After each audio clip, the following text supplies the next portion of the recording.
โอเคนะครับก็กล่าวสวัสดีครับท่านผู้ชมทุกท่านเลยนะครับวันนี้อยู่กับผมเก่งนะครับวันนี้ผมก็จะมาเล่นเซิร์ฟนะครับเซิร์ฟใหญ่นะครับดูครับใครอยากเข้ามาก็เข้ามาได้นะครับผมเล่นอยู่นะครับเล่นอะไรดีวะ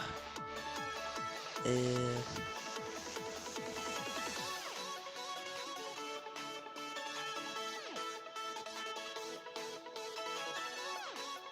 เล่นอันนี้ดีกว่าไหมวะไม่ดีกว่าไปกับพวกเพื่อนๆดีกว่ากดเข้าได้ไหมวะผมก็ไม่เคยนะครับเฮ้ยเข้าได้จริงๆครับโอเคมาแล้วนะครับอ๋อโอ้สมุดอะไรวะเฮ้ยอ๋อไปเซิร์ฟหน้าอะไรไม่รู้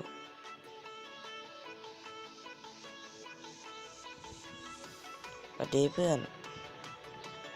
ไปต่อหน่อยดีกระโดดอะไรวะ เออน่าจะหนุกนะเอาด้วยดิได้10 อันเองแรกของกันที่แรกยังไงวะแรกของอยู่ไหน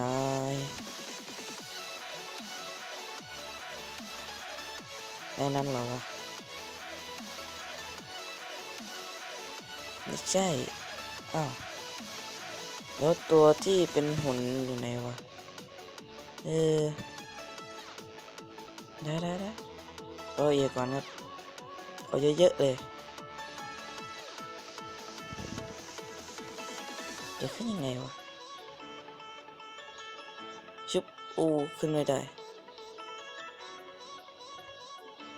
ทำไมพวกเองขึ้นได้ขึ้นดี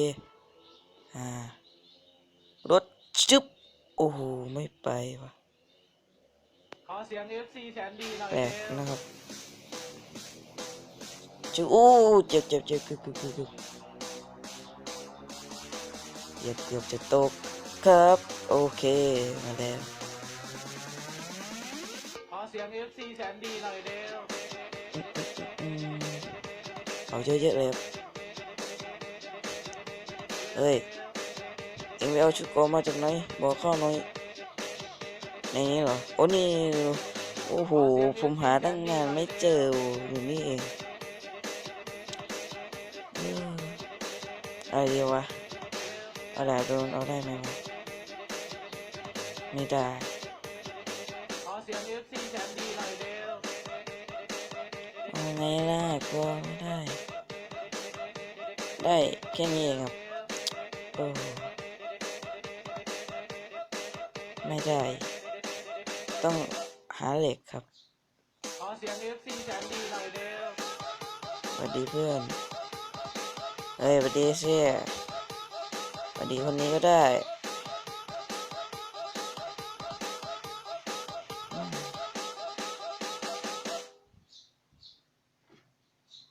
ขึ้นด้วย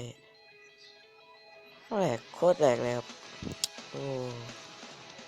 ยึบขึ้นครับขึ้นแหลกครับ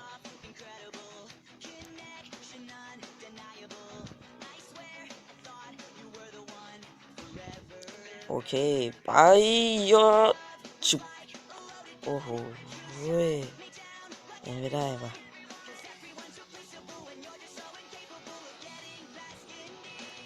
ไปชุบโอ้ไม่เอาก็ได้ปะแม่งอันนี้เพื่อนทำอะไรต่อชิวครับต่อชิวเอาของครับต่อชิวอย่าแซงอะไรไหมได้ปะหุยได้อ่ะเฮ้ยนี่อ้าวโอ้ก็ได้ชิบได้ไหมไม่ได้นี่ก็คงน่าจะไม่ได้ครับไม่ได้เสร็จ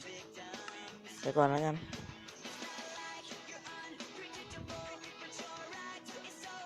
โอ้โหได้อืมกางเกง2 ตัวเลยครับ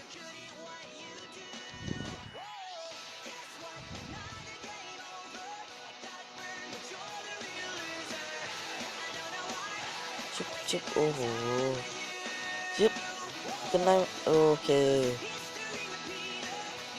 โอ้ชุบได้ครับโอเคได้เหล็กมาแล้ว1 อันโอ้2 อันแล้ว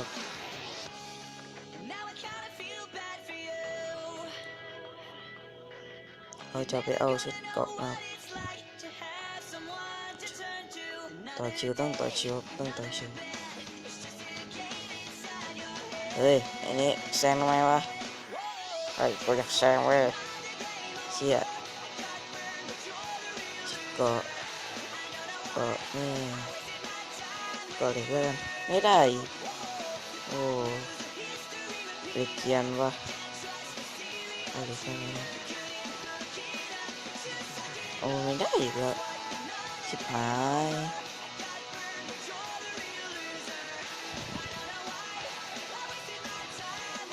เดินเล่นก่อนครับเก็บตัวเฮ้ยต่อไปไหนเพื่อนโอ้น่าจะไปฆ่าศึกเขาครับผมว่าไอ้ตรงนี้มีเลยเปิดได้ไหมเนี่ยเปิดดีครับเปิดดีเขี่ยเปิดแม่งไม่ได้อู้เกือบปั๊บเกือบโตครับเกือบโตครับโอ้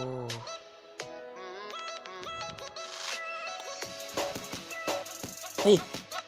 จุกโกเล็กมาจากไหนเนี่ยโอ้ได้แล้วครับได้แล้วแล้วครบครับไปครับกล้าศึกกันแล้วมึงจะขึ้นมายังไงวะไอ้พวกนี้ถ้าผมลงไปนี่ผมขึ้นไม่ได้นะผมต้องไปเอาอิฐมาแล้วครับซื้ออิฐซื้อบล็อกทราย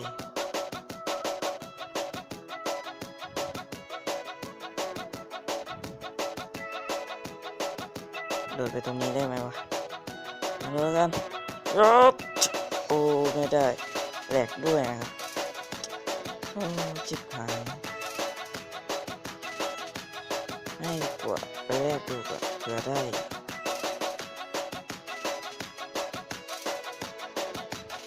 พอดีเพื่อนไม่ไปกับพวกนั้นหรอดีอันนี้มาทั้ง2 อันเลยครับ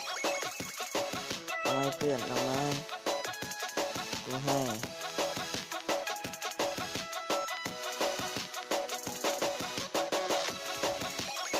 เฮ้ยเอาดิโอเคบล็อกนี่เสียงเลยมาอีกมาเยอะ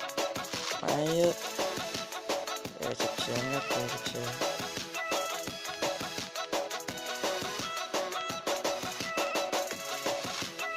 โอเค56แล้วไปเลยเพื่อนเอาไหมชุดก่อนเอาไหมทำไม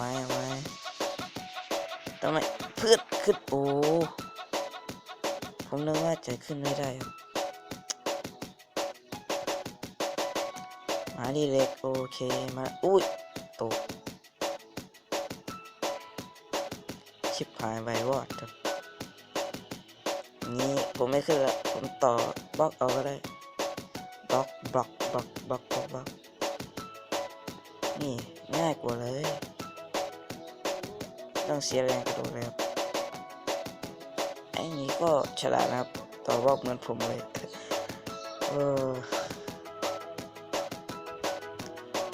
มาดิจัดคองกันครับเอาดาบไว้ตรงนี้อันนี้ไว้ตรงนี้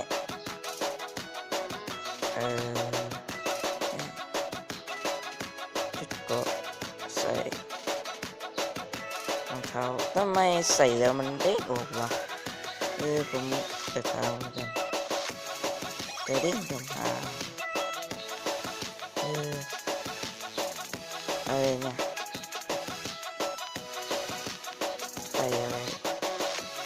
ผมอ่านไม่รู้ช่าง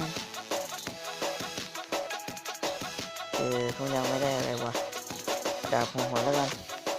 นี่ดาบอะไรวะดาบเล็กหินได้ดาบหินครับดาบหินมีข้อแก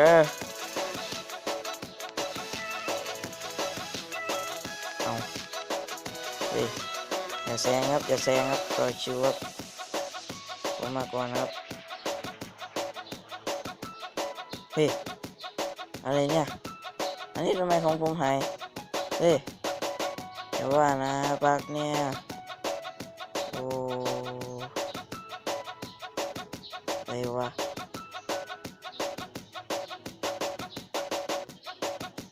เอ้าเฮ้ยว่าไงชิบหายเสียงไงวะโอ้ออกแล้วกันครับข้อใหม่ก็ได้ครับไม่เป็นไรกำลังเล่นดีๆอยู่มาเสือกบักเสือกอะไรอีกชิบหาย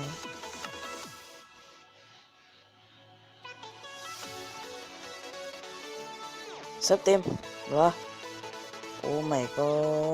จะเป็นอย่างนี้กูอยากเล่นโอ้อะไรวะ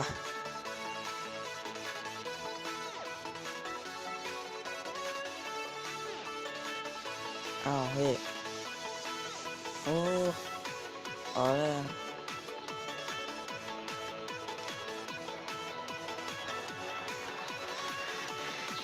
ออกดิ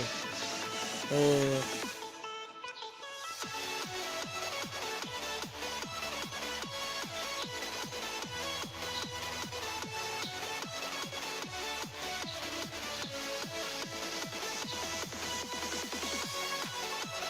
โอเคนะครับก็ขอตัวลาไปก่อนนะครับเจอกันใหม่คลิปหน้าแล้วก็อย่าลืมกดไลค์และกด Subscribe เพื่อกำลังใจนะครับโอเคบาย